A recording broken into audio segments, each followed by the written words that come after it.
విన్నటువంటి కొన్ని విషయాలు మేము ముందు ఉంచుతాను. కష్టాల గురించి గిరీష్ గారు ఏమన్నారంటే, కష్టం అనేది కామన్, ప్రతి ఒక్కరికి వస్తుంది. వచ్చినప్పుడు అది కష్టమవుతుంది అని అనుకోకుండా అది బాబా గారు ఇచ్చినటువంటి ప్రసాదం అని మీరు భావించండి. దానికి మీకు మళ్ళీ ఫ్యూచర్ డెవలప్మెంట్ కోసమే మీకు కష్టాలు ఇచ్చారని బాబా మీద భారమేయండి. బాబా నామం తీసుకోండి, మీకు పీస్ అండ్ హ్యాపీనెస్ కష్టం అన్నీ లేకపోతాయని బాబా గిరీష్ గారు చెప్పారు. ఇది విషయం. తర్వాత ఇంకొకటి, గిరీష్ గారు అంటే ఇట్లా బాబా గారు ఉన్నారు, ఒక ప్రేమికురాలు ఉన్నది, మండలి సభ్యులు ఉన్నారు. ఆ టైంలో ఆ ప్రేమికురాలు చాలా బాధగా వచ్చింది. బాధ ఏంటిది బాధ అంటే, నాకు ఒక అమ్మాయి ఉంటే అమ్మాయి చనిపోయింది. బాబా నువ్వు భగవంతుడు కదా, నువ్వైతే మా అమ్మాయిని నాకు ఇవ్వాలి, నువ్వు ఎట్లా చేసి మా అమ్మాయిని నాకు ఇవ్వాలి అంటే బాబా ఉంది, ఎస్ డెఫినెట్లీ ఇస్తాను అని బాబా చెప్పారు.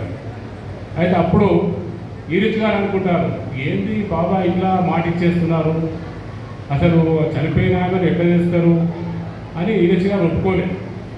అయితే మళ్ళీ మధ్యాహ్నం మండలి సభ్యులు అందరూ కలిసిన కాడ నేను ఈ రోజుకి ఇట్లా అన్నాను, ఒక ప్రేమికురాలు వస్తే అని బాబా చెప్తే గిరీష్ నమ్మడం లేదు అని బాబా గారు అంటే, అక్కడ ఉండే కైగోప ఆయన ఉండి, ఎందుకు నువ్వు నమ్మాలి అంటే, అదే మా మళ్ళీ చెప్పింది ఇలాగా చనిపోయినా ఎలాగో తీసుకురావాలి అమ్మాయి చెప్పింది అలాగే నమ్మాలి అంటే, బాబా ఒక కండిషన్ ఏం చెప్పిందంటే, నీ అమ్మాయి నీకు ఇస్తా, కానీ ఏంటంటే నువ్వు నీకు అమ్మాయి వచ్చే ముందు కళ వస్తుంది, ఆ కళలో అమ్మాయి వచ్చినట్టు వస్తుంది, వచ్చినాక నీ అమ్మాయి వచ్చేది ఫస్ట్ నీ కళ వస్తుంది అని అంటే, అప్పుడు ఏంటంటే అప్పటికి నాకు ఒక గాఢ నమ్మకంతో బాబా ఎక్కడ ఉంటే అక్కడ పోయి బాబా దగ్గర చేస్తుంటాయి.